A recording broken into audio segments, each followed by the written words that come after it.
Revenge with Karen. The air conditioning in the conference room was humming that specific, rattling death rattle that usually means a compressor is about to blow its brains out. I should know.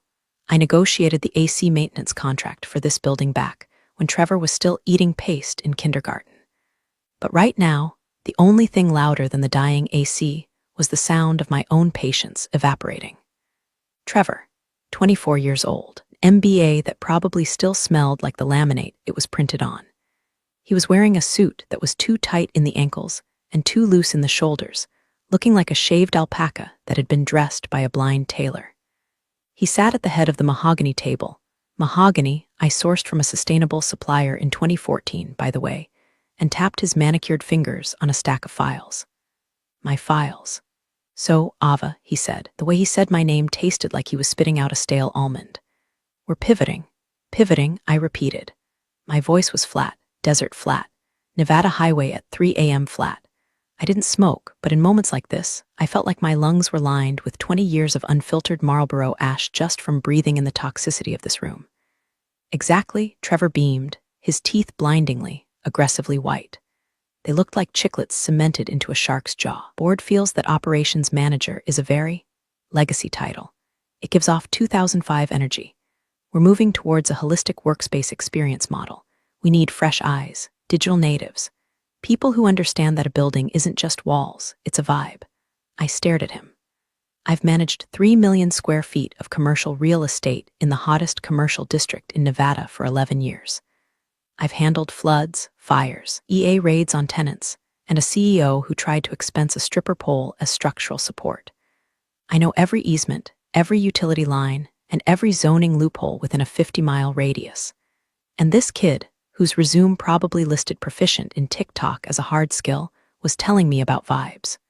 Trevor, I said, leaning back. The leather chair creaked. I manage the physical reality of this company. The lease you're sitting on. I renegotiated the writer 6 months ago to save us $40,000 a year on property tax. That's not a vibe, that's math. He waved a hand dismissively like he was swatting away a fly. And that's great, Ava, really. Super thankful for your service. But we're bringing in a new team. My team. We're rebranding the entire park, the Nexus. It's going to be huge. And frankly, your contract. It doesn't fit the new aesthetic. The silence that followed was heavy. It was the kind of silence that usually precedes a car crash or a lawsuit. I looked at him, really looked at him, and realized he wasn't joking. This wasn't a negotiation. This was an execution. By the way, if you're enjoying watching a woman with a mortgage get executed by a human fidget spinner, do me a favor and hit subscribe. Maybe like the post too.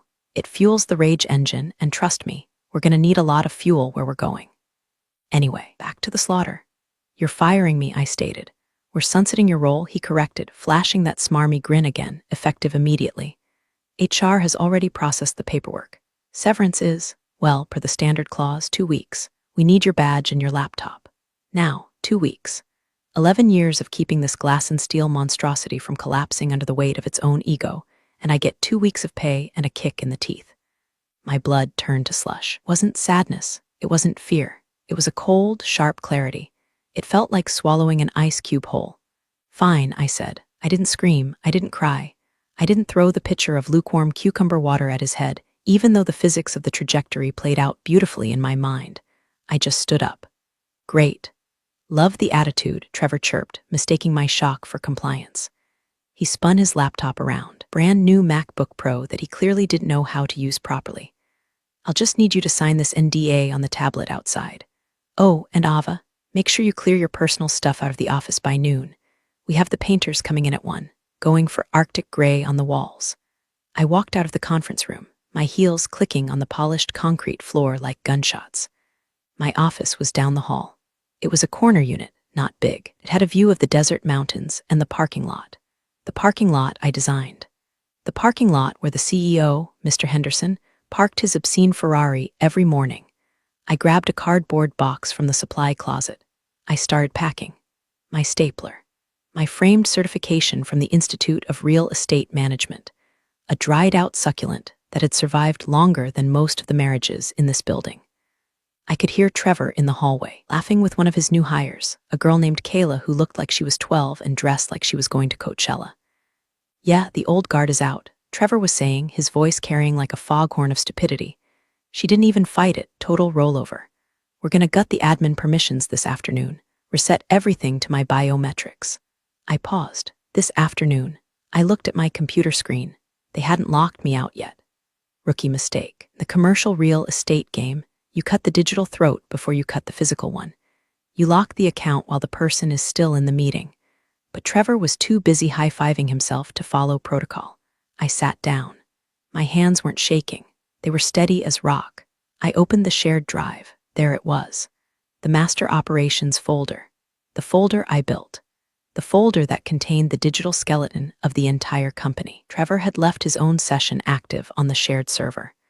I could see his icon hovering over a folder labeled Rebranding Assets. He wasn't paying attention to the back end. He was looking at logos. I didn't delete anything.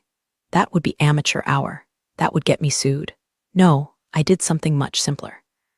I went into the user permission settings for the sublease agreements, the deeply buried, pouring PDF files that dictated who legally owned the rights to use the land beneath the buildings. I saw my name listed as primary administrator.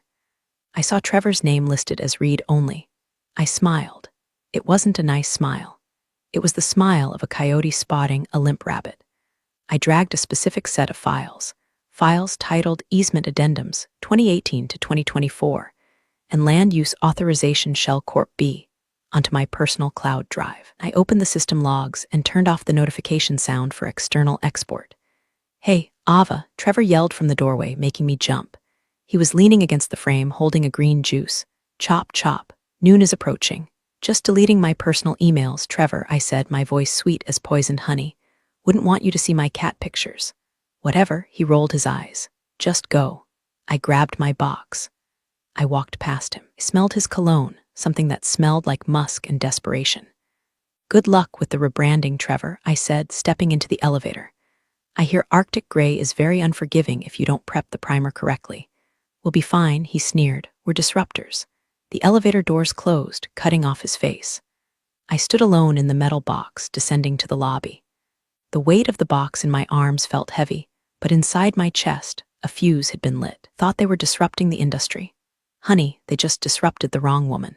They thought they fired an employee. They didn't realize they just declared war on the landlord. The Nevada sun hit me like a physical blow the second the automatic doors slid open. It was 108 degrees in the shade, the kind of dry heat that desiccates you before you even know you're sweating. Usually, I hate it. Today, it felt appropriate. The world was burning. Why shouldn't the air match?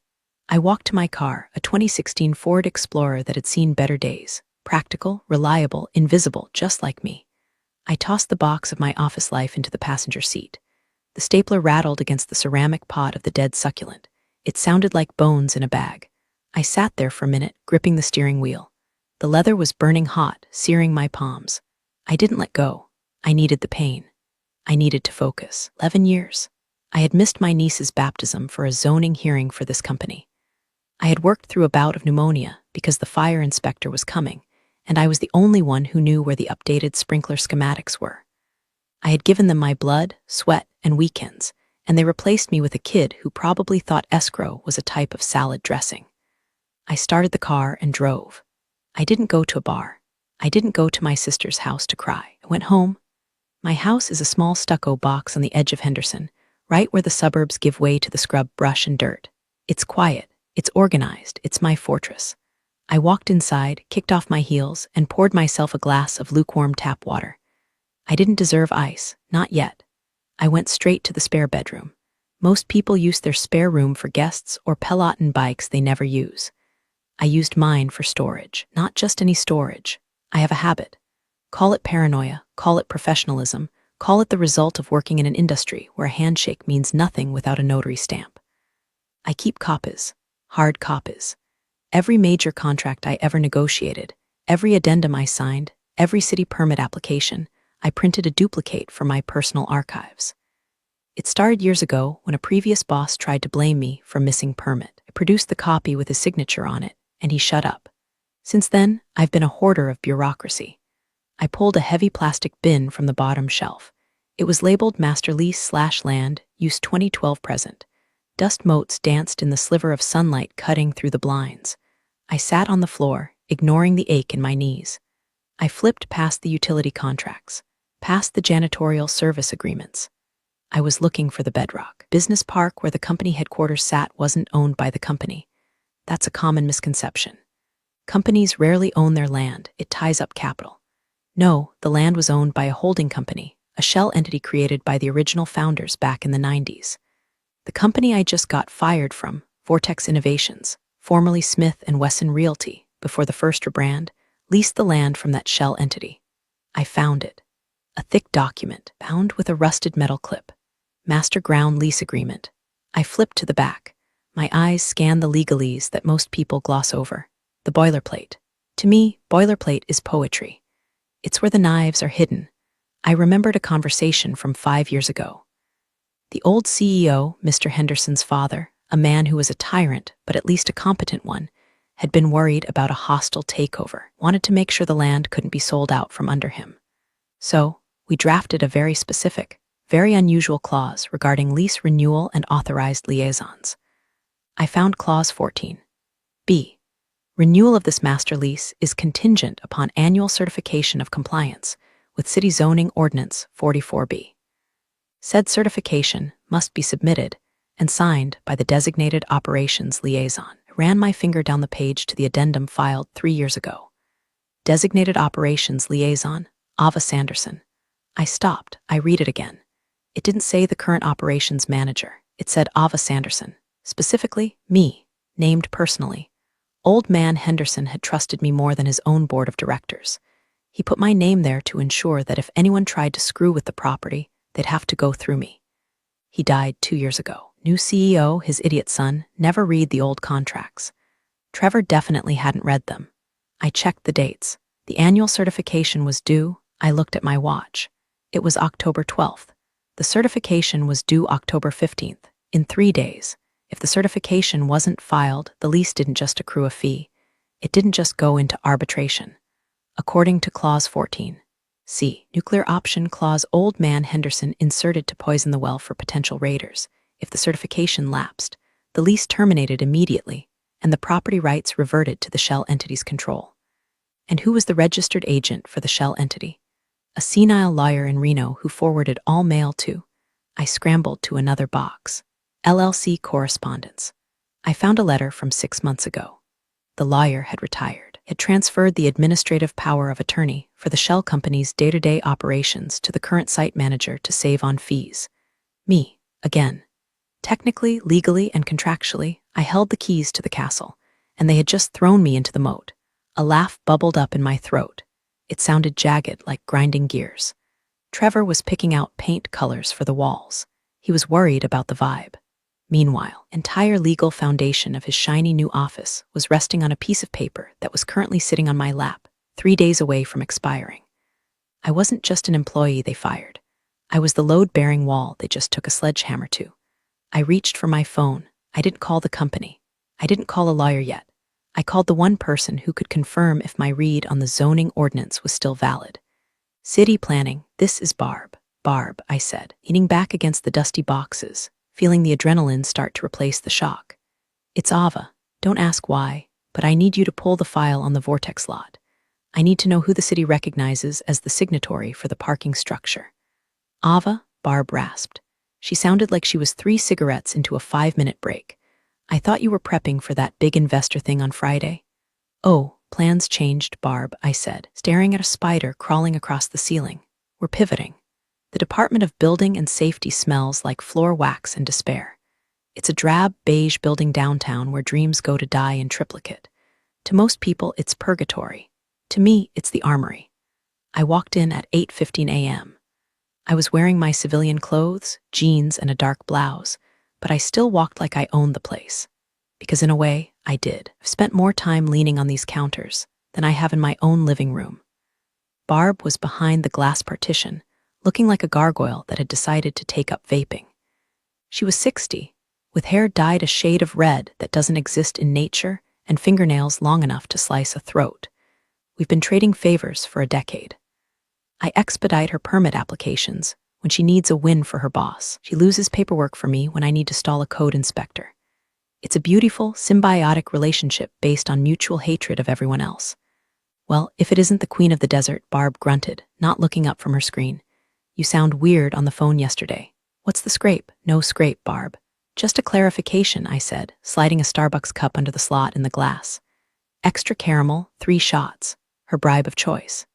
She took it, sniffed it, and nodded. All right. I pulled the file. Vortex Innovations, formerly Smith & Wesson, formerly that big ugly box on Highland Drive. She slapped a thick folder onto the counter. I flipped it open. I ignored the blueprints. I went straight to the authorized party sheet. There it was. Ava Sanderson. Status, active, so I said, keeping my voice casual. If hypothetically someone wanted to revoke the parking easement for that lot, say, private event or maintenance. Barb looked at me over her glasses. Her eyes were sharp beads of black glass. Ava, you know the code.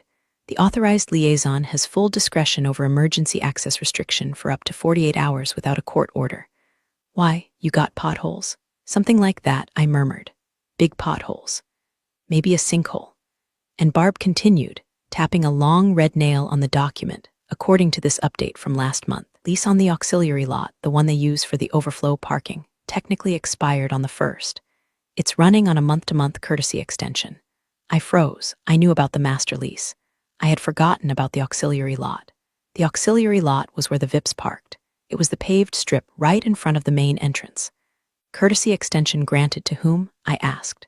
To you, Barb smirked.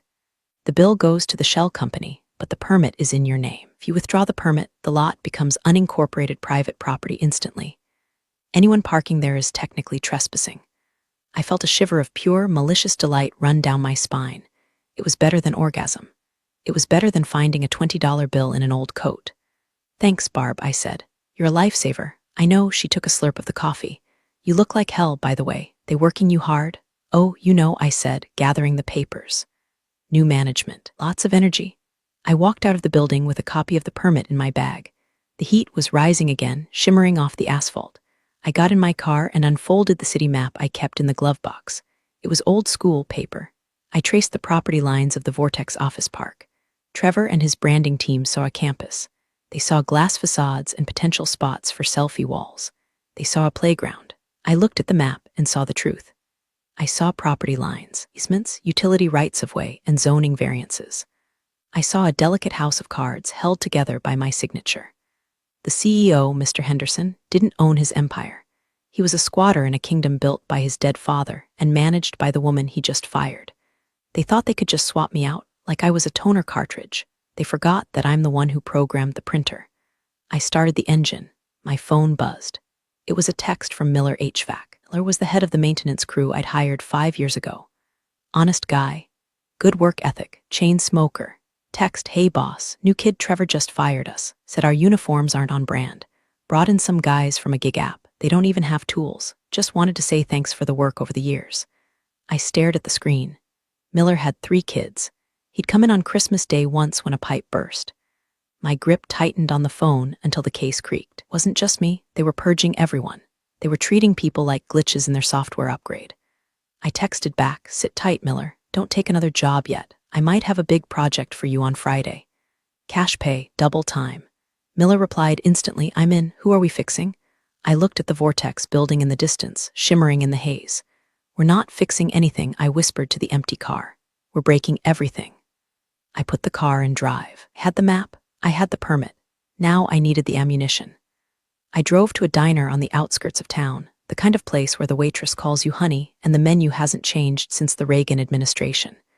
I ordered coffee, black, and a plate of hash browns. I needed grease and caffeine, the fuel of the vengeful. While I waited, I made the mistake of opening Instagram. I don't post much, mostly pictures of the desert or my cat, Buster, but I followed the company account. I had to, for monitoring purposes. There was a new story up, posted 20 minutes ago. It was a video, shaky cam, vertical format. It started with a close-up of Trevor's face, filtered to look like he had the skin of a poreless dolphin. What's up, Nexus family? He shouted into the phone. The background noise was loud, drills, hammering. We are day 1 into the transformation. Out with the dusty, depressing cubicles. With the open concept energy, he panned the camera. My stomach dropped. They were in the main lobby, A crew of guys, young, wearing t-shirts that said Task Rabbit or something similar, were ripping out the reception desk. That desk was custom mahogany. It cost $12,000. They were smashing it with sledgehammers, laughing. Then the camera swung to a pile of debris in the corner. My heart stopped. Sitting on top of a pile of drywall and broken wood was a framed photo. It was a picture of the original groundbreaking ceremony from 20 years ago. Old man Henderson, the mayor, and me, fresh out of college, wearing a terrible oversized blazer, holding shovels. Trevor zoomed in on the photo. Literal fossils, he narrated, chuckling. Goodbye to the boomer energy. We're manifesting future vibes only. He kicked the frame. The glass shattered. I put my phone down on the table, very gently. Boomer energy. I'm 45, you little shit. I'm Gen X. We don't manifest, we survive. The waitress dropped off my coffee. You okay, Han? You look like you're about to murder someone.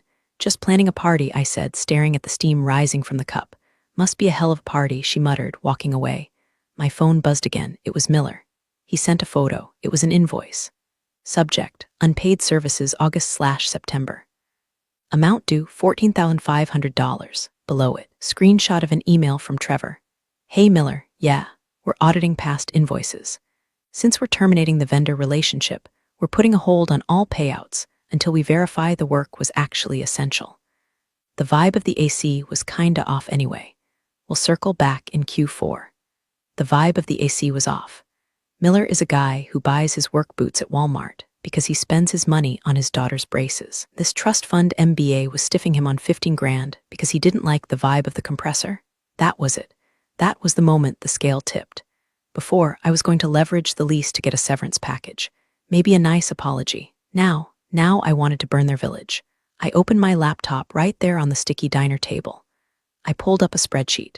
I started a new tab. I named it the butcher's bill. I started listing everything. 1. Unpaid invoices to Miller. 2. The unpaid invoices to the landscape crew. I texted the foreman. He confirmed they were stiffed too. 3.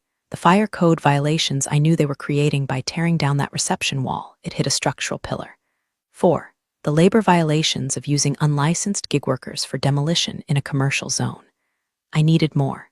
I needed the internal comms. I needed to see what they were saying to the board. I remembered the door. Every system, there's a door left open. Usually, it's incompetence. With Trevor, it was arrogance. When he revoked my access, he probably just deleted my Active Directory profile. He didn't know about the legacy admin account.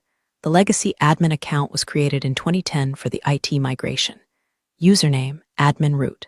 Password, SWR 2010. I had never used it. It was a break glass in case of emergency login. I typed it into the remote access portal. Connecting, verifying, my breath hitched. If they had updated the firewall, this wouldn't work. Login successful. I was in. I was inside the network, ghost mode. I navigated to the finance folder. I found a file titled Rebranding Budget/Cost Cutting. I opened it.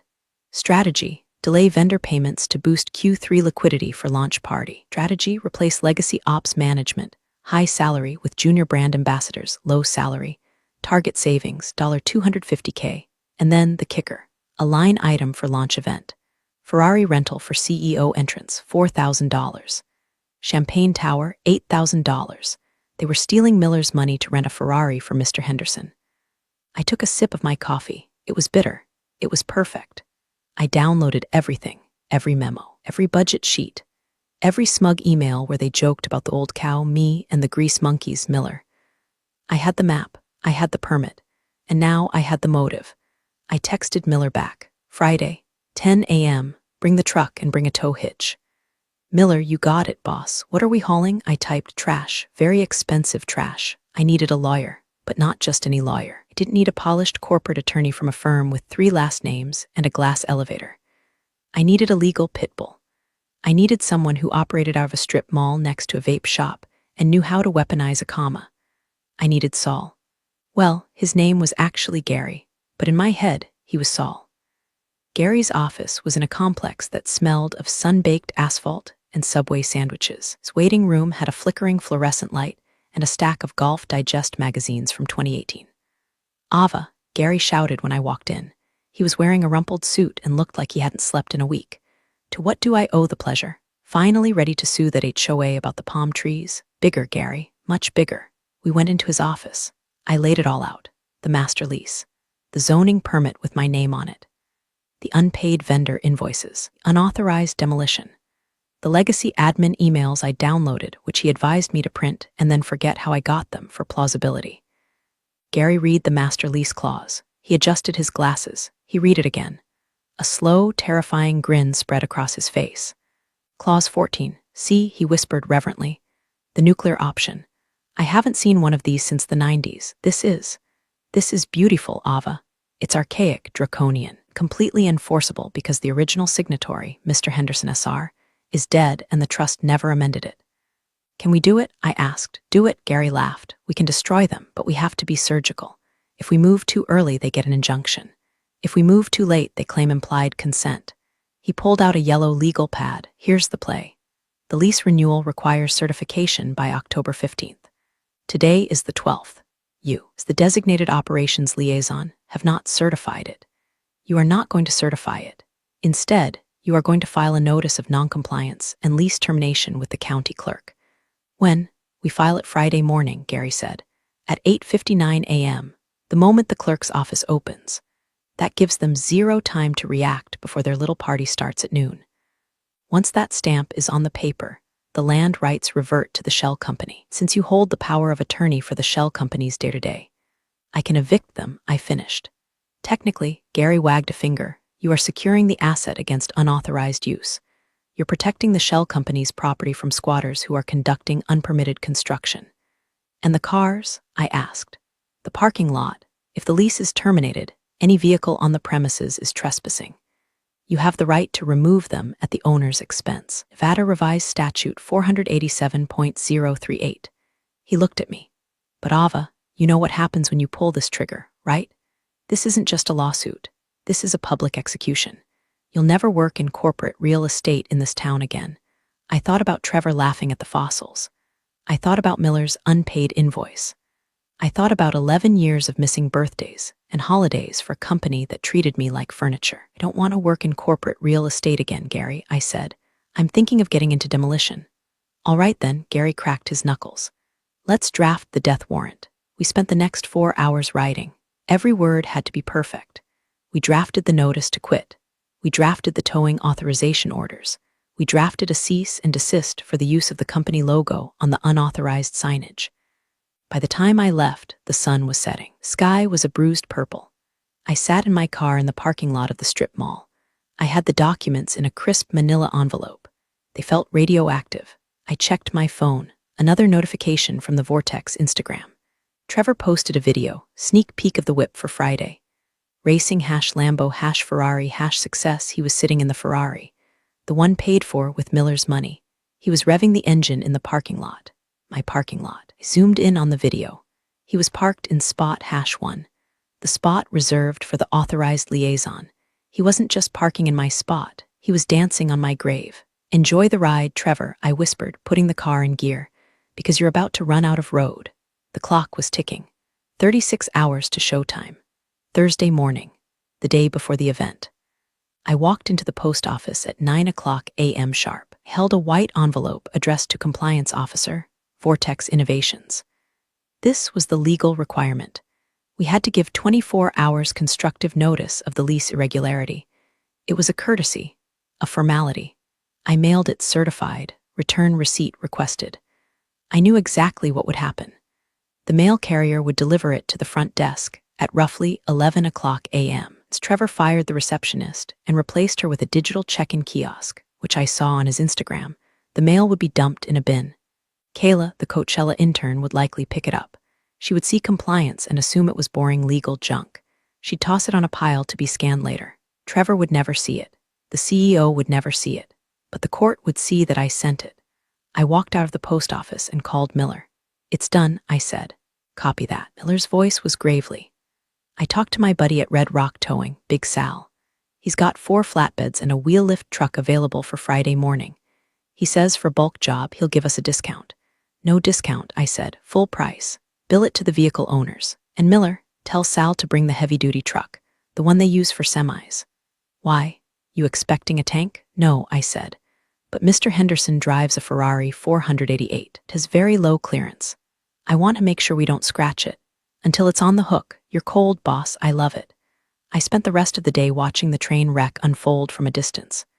Trevor was live streaming again. He was frantic now.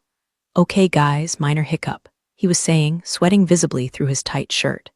The caterer is giving us some grief about the net 60 payment terms. But we're pivoting. We're getting food trucks. Food trucks are way more authentic anyway. I smiled. The caterer was likely my friend Brenda. I had texted her yesterday and casually mentioned that Vortex's credit rating was looking shaky. Brenda doesn't play with her money. Trevor was running around the office, yelling at the Task Rabbit guys. No, the banner goes over the old logo. We need to hide the Smith and Wesson sign.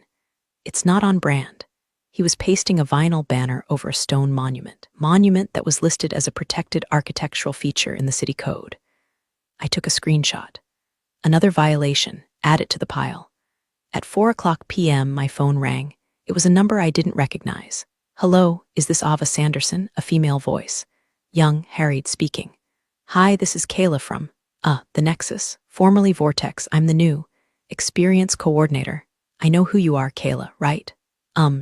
Trying to set up the Wi-Fi for the outdoor press area, and the IT guy says we need the root password for the external router. He said you might have it? I paused. They were locked out of the outdoor internet. They couldn't live stream the event without it. I might, I said calmly. But I don't work there anymore, Kayla. I believe Trevor said I was a legacy issue. I know, she whispered, sounding like she was hiding in a closet. But Trevor is freaking out, screaming at everyone, please, just give me the code. I felt a tiny pang of sympathy. She was just a kid. But she was a kid working on the Death Star. I can't give you the code, Kayla. That would be a security breach. But tell Trevor that he should check the Master Ops folder on the shared drive. The one he was looking at when he fired me. The passwords are in there. Oh, okay, thank you. She hung up. I smiled. I had left a file in that folder. But it wasn't the passwords. It was a PDF titled System Passwords PDF. When he opened it, it would just be a single page. A picture of Danny DeVito holding a sign that said, "You gotta pay the troll toll." Petty? Yes. Professional? No. But I wasn't a professional anymore. I was a ghost. And ghosts are allowed to haunt people. I went to bed early that night. I slept like a baby. The kind of baby that knows a nuclear missile is scheduled to launch at 9:00 a.m. Friday, 8:30 a.m. I was standing in line at the Clark County Clerk's office. I was wearing my armor, a navy blue blazer, tailored slacks, and heels that could puncture a tire. I looked like the operations manager I was. I held the file, the notice of lease termination. The clerk, a woman named Janice who had seen everything from quickie divorces to murder indictments, took the papers. She stamped them. Clunk. The sound echoed in the quiet room. Filed, Oct. 14, 8:59 a.m. It was official. As of this second, Vortex Innovations and its DBA The Nexus had no legal right to occupy the parking lot or the common grounds of 4400 Highland Drive. Thank you, Janice, I said. Give him hell, Han, she winked. I walked out to the parking lot. Miller was waiting in his truck. Behind him, 3 massive flatbeds from Red Rock Towing were idling, their diesel engines rumbling like hungry beasts. We green? Miller asked, leaning out the window. He was smoking a Marlboro Red. We are green, I said. Move to the staging area. The abandoned Kmart lot down the street. Wait for my signal. The event starts at noon. We roll at 12:15, copy. They rolled out, a convoy of vengeance. I drove to the Vortex building alone. I parked across the street in the public lot of the strip mall. I had binoculars. The scene was chaotic. It set up a white tent in the middle of the parking lot, my parking lot. There were balloons. There was a DJ booth. There was a food truck selling artisanal tacos. And there, gleaming in the center of it all, was the Ferrari. Red, aggressive, parked diagonally across 2 handicap spots. Perfect. I saw Mr. Henderson, the CEO, arriving in an Uber. He stepped out, looking sleek and oblivious in a linen suit. Trevor ran up to him, gesturing wildly, pointing at the tent, the balloons, the vibe. Henderson clapped him on the back. They were celebrating, they were high-fiving. They had no idea that the ground beneath their feet had just turned into quicksand. I checked my watch. 11:30 a.m. The press was arriving. A van from the local news station. A couple of bloggers with oversized cameras. This was exactly what Trevor wanted. Media coverage. Attention. Be careful what you wish for, I murmured. I opened my phone and sent a final email to the board of directors. I had drafted it last night. Subject: urgent compliance violation, and asset seizure. 2. Board of Directors CC. Legal Department. Dear board members, please be advised that due to failure to renew the master lease certification by the authorized liaison, me, and failure to rectify outstanding zoning violations, lease for the property at 4400 Highland Drive has been terminated effective 8:59 a.m. today. Furthermore, unauthorized vehicles on the property are subject to immediate removal under NRS 487.038. I strongly suggest you watch the noon news. Regards, Ava Sanderson, former operations manager, current administrator, Highland Land Holdings, LLC. I hit send. I watched the building. Takes about 15 minutes for an email to filter through the corporate server, get read by an assistant, and then panicked about 11:45 a.m. I saw a woman in a suit run out of the building, the general counsel. She was on her phone looking frantically around the parking lot. She spotted Trevor. She ran over to him. She grabbed his arm. I adjusted the focus on my binoculars. I could see Trevor's face. He looked confused, then annoyed. He waved her off, pointed at the cameras. He was saying, "Not now." He ignored the warning. He ignored the lawyer. He was too focused on his moment. 12:00 p.m. The music started, a heavy bass thrumming through the air. Trevor grabbed a microphone. "Welcome everyone to the Nexus," he screamed. The crowd clapped. I picked up my radio, a walkie-talkie I'd kept from my days coordinating construction crews. "Miller," I said, "it's showtime. Bring the rain." "Copy that, boss." Miller's voice crackled, rolling heavy. I put the car in drive. I pulled out of the strip mall. I drove across the street. I didn't drive to the visitor spots. I drove right up to the main gate. The security guard, a new guy, gig worker, stepped out to stop me. I held up my badge, not my employee badge, my city inspector liaison badge. "Official business," I said. He stepped back. The gate opened. I rolled in. Behind me, the tow trucks turned the corner, amber lights flashing, their air horns blasting. The music stopped. The heads turned. The wolf was in the fold. The sound of 4 heavy-duty diesel engines cuts through a chill-hop DJ set like a chainsaw through pudding. The crowd fell silent. The investors, holding their plastic cups of champagne, turned to look. The bloggers lowered their phones. I stepped out of my car. I slammed the door. I walked straight toward the tent. I didn't look at the crowd. I looked at the Ferrari. Miller's truck, a monstrous Peterbilt with RED Rock towing painted on the side in aggressive font, pulled up right behind the Italian sports car. The air brakes hissed, PSSHHHD, a sound that signaled the end of the party. Hey, what is this?" Trevor scrambled off the makeshift stage, his microphone feedbacking with a high-pitched squeal. "You can't be here. This is a private event." He ran toward me. He looked sweaty and manic. "Ava," he stopped, blinking, "what the hell are you doing?" "I told you to clear out." "I did clear out, Trevor," I said, my voice calm, projecting just enough for the news crews to hear.